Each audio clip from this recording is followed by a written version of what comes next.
here with head referee Miss Lori O'Neill. It's an honor to have you here. I know that I've competed with you as my head referee for quite a while, but you've been doing this for quite a while, so I'd love to get to hear your story. Before we get into that, tell us about your job outside of First. Oh, okay. Well, outside of First, I started out as a programmer, but now I am a product owner for a group of Scrum teams at Automated Logic.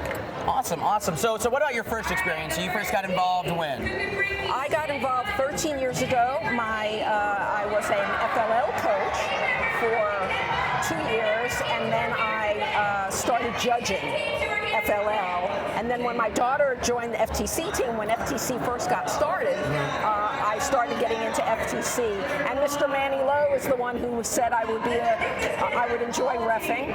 So I started doing that, and I loved it, and I stuck with it all these years, about 9 years. So you've progressed all the way from just referee at local events up to state events, all the way to regional, and you've refereed at Worlds as well, right? I have. This year, starting last year, I was division head ref at World Championships. And what was that experience like? Was it a lot more pressure than just a state competition, or? It is a lot more pressure. It is also very, very exciting, and I'm excited that I'm going to see some of these teams there at championships this year.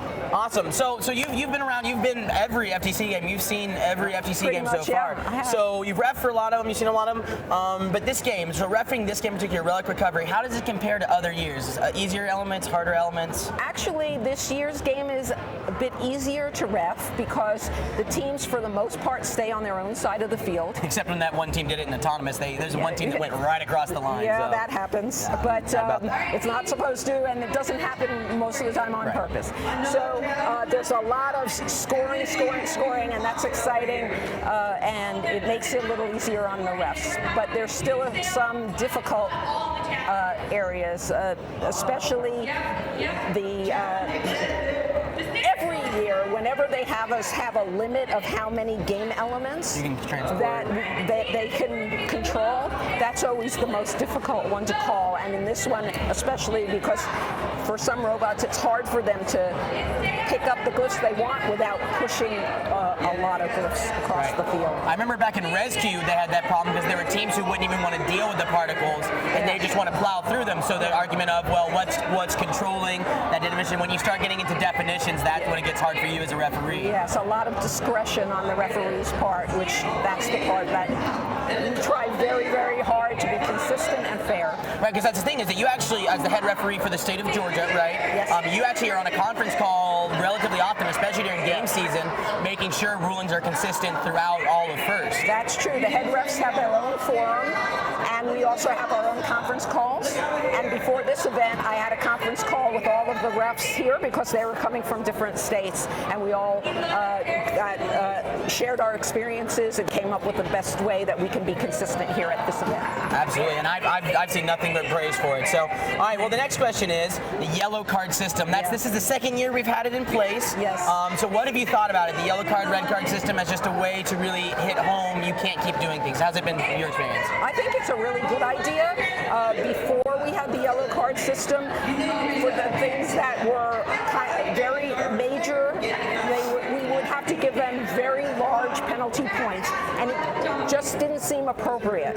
But what's more appropriate is we want this behavior to change. The yellow cards are helping with that, and I'm happy to say I haven't had to give very many out. Right. I was saying the other thing is like when you just put points, it actually affects not only the team that's doing it, but their alliance partner as well. Yes. And it's kind of unfair to separate bad behavior from bad robot performance. That's right. So it's really almost a really nice way to selectivize and say this team is the one going against the rules. So that works really well for you. All right. Yeah. Well, here's the better question. What has been your favorite challenge? Okay, so I have to, whenever somebody asks me that question, what the political answer is always this year, everybody. I have to go back to Ring It Up. I thought that was such a clever game with the tic-tac-toe game as part of it. So as I constantly go back, I mean, my first year was Block Party, and I loved Block Party, and I've loved every game since. But I look back and I say, no, you know what? If I could have been in First then, I'd have loved to do Ring It Up. The perfect blend of strategy with robot design and everything. So it was a really fun game. So you've seen plenty of students come through First. What's one thing that you hope that every student leaves First knowing? I think what they learn here that's so important is that when you're facing a challenge, you stay calm and you think about it, and you can challenge, and I think that they get that out of this. They get to work under pressure and work through their problems. Awesome. Now I have one last important question for you. What is the best Star Wars movie? I would say Episode 4, because I'm an old lady. Say you saw it in theaters, I'm sure. I did. All right. Well, thank you very much, Miss Lori. It's an honor to have you here, and we can't wait to see you during the finals. Thank you. All right. We'll see you during the finals.